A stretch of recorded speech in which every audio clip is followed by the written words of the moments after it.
في المحاضرة الماضية حكينا عن من NMOS NAND جيت يبدي، وحكينا عن النور جيت، الآن عندنا فكرة عن التوث جيتس. الآن نقدر نسوي أي complex gate بنحتاجه باستخدام نفس فكرة الناند جيت والنور جيت، بحيث انه اذا كانوا طبعا الاوتبوت طبيعيا is NAND is inverted. اوكي، فبنحتاج ننظر لتحت الانفرجن اللي هو الاند والاورز. فاذا كانوا and بيكونوا in series transistor في السويتشنج نتورك، وإذا كانوا في الأورز بيكونوا parallel. اوكي، فزي ما شفنا هذا السبب للناند، وهون إن للنور. فالأوتبوت طبيعيا inverted، فهذولا بيكونوا الأند وبعدين ناتج على الأوتبوت. هنا بيكونوا or وناتج على الأوتبوت في شكل النور، وهنا في شكل الناند. شفنا إذا كانوا الترانزستورز in parallel مع بعض ما في تأثير للأوتبوت، لأنه إذا كان عندنا switching من واحد منهم بعطينا اللوجيكال لو. اوكي، إذا كانوا الاثنين بعطينا قيمة من اللوجيكال لو، فاحنا يعني ما في عندنا مشكلة في إنه يكون إذا اثنين اشتغلوا يكون أقل من ال VL، أقل من قيمة VL المعطى. الآن بالنسبة للسيريز، شفنا في الناند انه الاثنين لازم يشتغلوا يطلع لنا logical zero. اوكي، ف ال VL هون بتتقسم على كل البرانش. اوكي، فاذا عندي 2 transistors نص VL راح يظهر هون، النص الثاني. اذا كان عندي 3 transistors بالسيريز راح يكون ثلث هون، ثلث هون، وثلث على اللي بعده، وهكذا. ف وبالاخير بس يشتغلوا كلهم في البرانش بقوا يطلعونا هون VL. اوكي، اليوم بدنا نشوف كيف نقدر نسوي complex NMOS logic design. طبعا بغض النظر اللود نفس الانفرتر. اوكي، كديزاين. اوكي، ما بتفرق عنا اللود. اوكي، احنا الان نحكي عن السويتشنج نتورك. اوكي، فالان بنقدر نسوي complex logical gates شو ما كان الفانكشن. احنا بس اهم شيء يكون الفانكشن minimized. اوكي، فبنقدر نسوي ذا اي and بنسويهم in series، اي or بنسويه in parallel. اوكي، والاوتبوت طبيعيا is knotted. طبعا هذا هون بس إعادة الحكي إنه بتقسم هون إن ال VL بس يكونوا series على كل الماسفيتس اللي في السيريز. طبعا الفرق إنه شغلة ثانية، إنه عنا هذول اللي بيكونوا بالسيريز بكون عنا هنا الجيت VGS هنا قيمة مختلفة حسب الدروب الموجود هون، زائد في VSB هون. أوكي. وبالنسبة للبارallel بنسوي ديزاين زي كأنه عندنا ترانزستور واحد لكل السيريز اللي بالبارallel. الآن زي ما قلت أهم إشي في الكومبلكس NMOS logic design إن نسوي minimization للفانكشن، يكون عندنا minimize the logic function. هذه أول خطوة بنسويها، نتأكد إنه الفانكشن is minimized. اوكي، فهون خلينا نشوف مثال إنه y equals a or b and c or b and d. اوكي، ومباشرة بنلاحظ انه الفانكشن is not minimized. اوكي، فحتى نسوي له minimization ونطلع هذا عامل مشترك، الآن صار minimized function. فبنلاحظ انه ان one gate لكل input. اوكي، هنا في الحالة هاي بنلاحظ في عنا two gates للinput B، أو مش two gates sorry two transistors للinput B. هون عندنا 1 2 3 4 5 transistors لو بدنا نسوي ديزاين للسويتشنج نتورك. هون بنلاحظ صاروا عندنا 4 transistors. اوكي، لكل input عندنا 1 transistor. طبعا شفنا احنا في اول المادة كيف نقدر نسوي minimization. اوكي، الآن هون عندنا function ثاني y equals ab or cdb. اوكي، نفس الفكرة. هون بنلاحظ انه في عندنا b مكرر، فحتى نسوي minimization نطلع عامل مشترك بيظل عندنا عدد الترانزستورز في السويتشنج نتورك بنفس عدد ال input logic. For more complex functions use Karnaugh maps to reduce the function. وشوفنا كيف نقدر نسوي هيك في أول المادة. اوكي، الآن الخطوة اللي بعدية draw the switching circuit and series or parallel. اوكي، ففي هاي الحالة عندنا C and D are parallel in series مع B وكل هذا in parallel مع A. اوكي، فهذا اللي بنلاحظه هون لأن الترتيب مش مهم. فإذا كان هذا A على الجهة الثانية نفس الإشي وهذول أجوا بالأول. إذا كان هون مثلا بالسيريز إن B تحت مشبوك على الجراوند وهذول الاثنين مشبوكين in parallel بس فوق B هون، نفس الإشي ما بغير أي شيء في اللوجيك، لكن بغير في الديزاين. ف فهون بس نلاقي الويث على length لا ام سي بيختلف عن لو كان ام سي هون وبي تحتيه وهذا فوق. اوكي، ف... فما بفرق الترتيب، بغير شوي بالديزاين. طبعا احنا نعرف انه اسهل اني اشبك اكثر الترانزستورز على الجراوند عشان ما يصير عندي في اس بي فيهم. اوكي. هذا بالنسبة للlogical function الثاني y equals a or cd and b. اوكي، فواضح انه هون عندي c and d are in series, they're in parallel with a وكل هذا in series with b. اوكي، فعندي c and d are in series, they're all in parallel with a إن كل هذا in series مع B. لأن ما بتفرق إذا B كان هون في اللاين من هون وهذا مشبوك هون ground أو العكس زي ما قلت، أو هذا على البرانش هذا وهذا على البرانش هذا، ما بفرق الترتيب الأخير اللوجيك نفسه. أوكي، فدائما بنسوي minimization للفانكشن بهذا الشكل هون، بعدين بنرسم للسويتشنج نتورك. أوكي، زي ما حكينا اللود مش اللود الديزاين واحد. أوكي، الآن بعد هيك we design the load and find VH. اوكي، لأنه بنعرف إنه حتى نسوي ديزاين للسويتشنج نتورك لازم نعرف شو الاوتبوت هاي أو الفولتج هاي. وبنعرف إنه في حالة واحدة اللي هو saturation load بيكون عندنا VH أقل من قيمة VDD. اوكي، في الحالة الثانية resistive load linear load والdepletion load بتظل قيمة VH مساوي ل VDD، فبنقدر نسوي ديزاين للسويتشنج سيركت مباشرة، بينما هون نحتاج نسوي ديزاين لللود بالأول وعشان نعرف قيمة VH بعدين نرجع نعوض VH كإنبوت على السويتشنج سيركت ونحسب الأحجام الترانزستورز. اوكي، فالآن بالنسبة للخطوات زي ما قلت apply VH to the inputs of the switching transistor and VL to the output. Okay.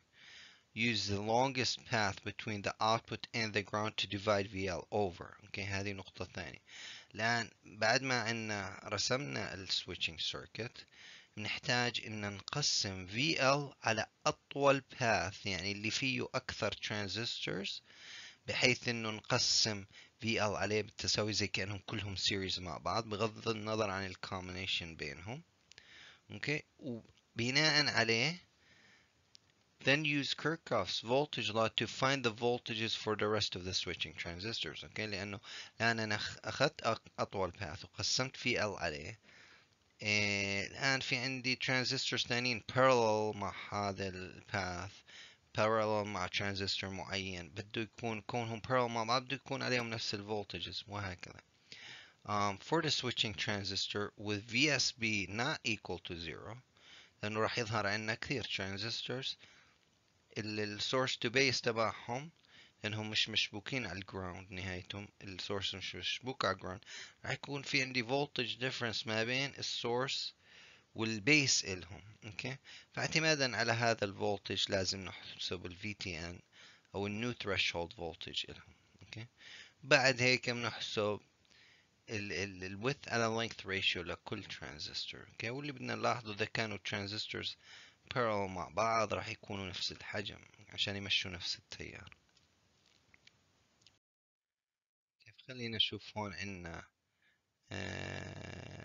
الواحد من الفانكشنز اوكي فعندنا y equals a or b and c or d اوكي فإذا نظرنا لهذا السويتشنج نتورك بدي اخذ اطول باث اوكي فاطول باث هو اني امشي ما بين الاوتبوت امشي في هذا وهذا فصار عندي تو ترانزستورز في الباث هذا او ممكن اخذ هذا الباث ما بتفرق يعني بغض النظر هذا parallel مع هذا فالفولت دروب اللي بده يظهر هون راح يظهر هون اوكي فباخذ اول شيء اطول باث فهون راح يكون عندي VL على 2 وهون راح يكون عندي VL على 2 فانا اخذت هذا الباث الان نشوف اذا عندي اوكي فهون فعندي VL على 2 وهون عندي VL على 2 الآن بناء على هذا لأني حطيت ال divided الفولتجز ل VL على هذا أطول باث بناء عليه الآن بلاقي الفولتج drops في كل باقي الترانزستورز ففي هاي الحالة MC راح يكون نفس الفولتج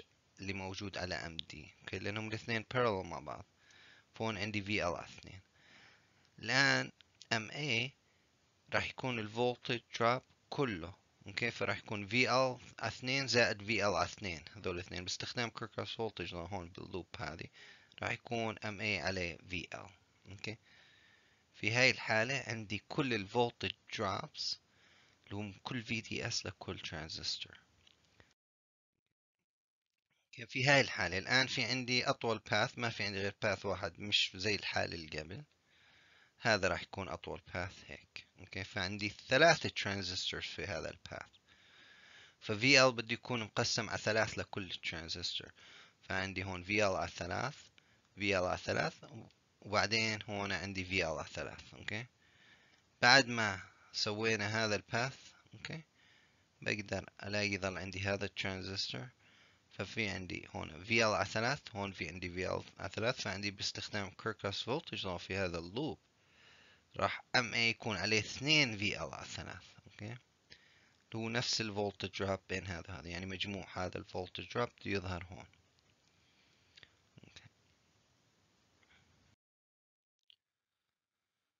اوكي خلينا نشوف مثال example 22 design a resistive load a resistive load gate that implements the logic function y equals a or b and c or d اوكي وهذا كله knotted اوكي فاحنا هذا طبيعيا بيظهر على الاوتبوت لل NMOS logic بضل عندي اني اسوي switching network لهذا اللي تحت okay. assume IDD equals 80 microamps VDD equals 2.5 volts VL equals 0.2 volts Kn prime equals 100 microamp per volt squared and VTN equals 0.6 volts هسا عندنا gamma equals 0.5 square root of voltage وعندنا surface potential equals 0.6 volts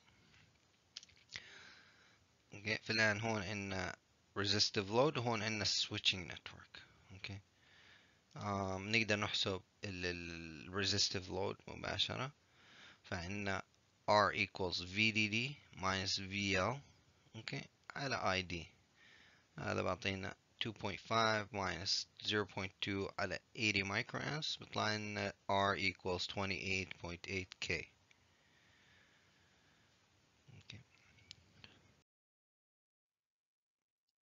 الآن بالنسبة للسويتشنج نتورك اوكي فالآن هذه السويتشنج نتورك شفنا الآن كيف نقدر نحلها طبعا VH تساوي في هالحالة resistive load 2.5 volts اوكي لو كان هون عندنا زي ال saturated load بدنا بعد ما نحسب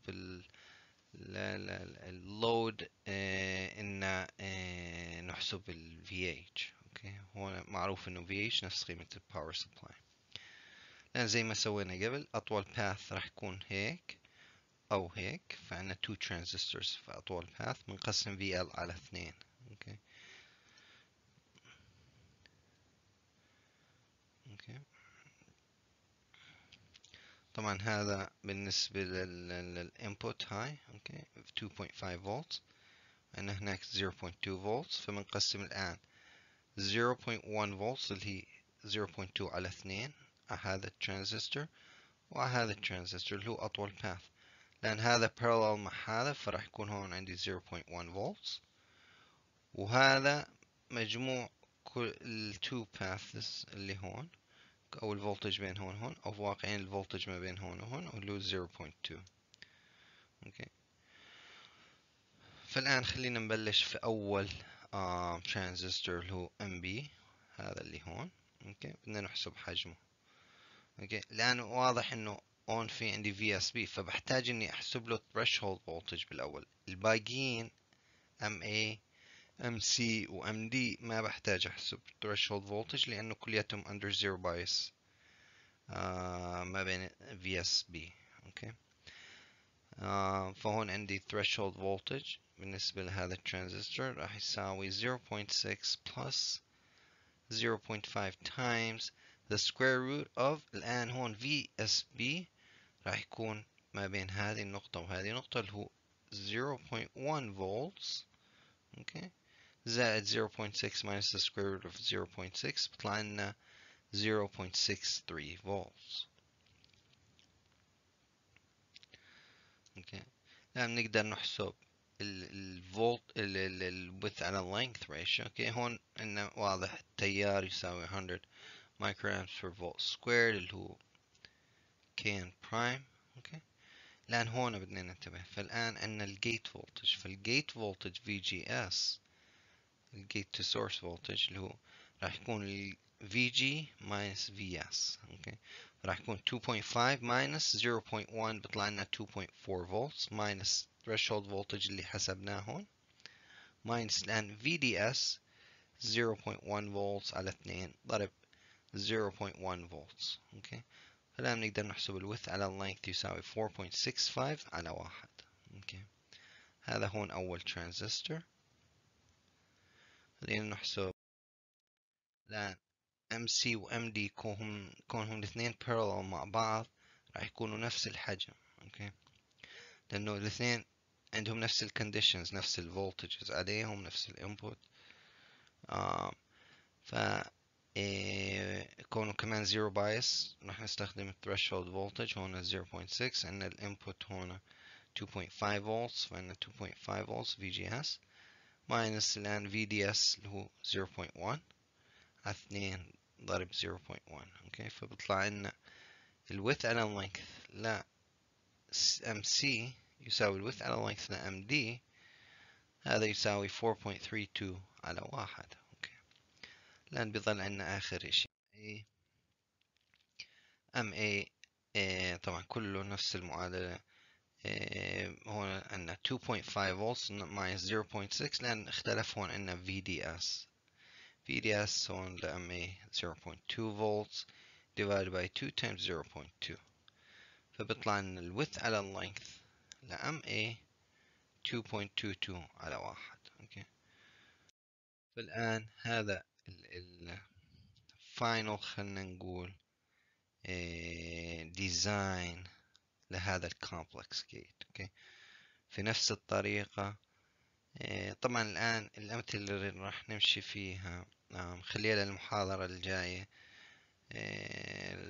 راح يكونوا لنفس ال logical function لكن باستخدام loads مختلفة. في السويتشنج نتورك راح تكون نفس الاشي، الاختلاف باللود. اوكي، واللود يعني حسبناه. طبعا لا، راح تختلف السويتشنج نتورك في حالة واحدة اللي هو saturated load لأنه VH بتتغير.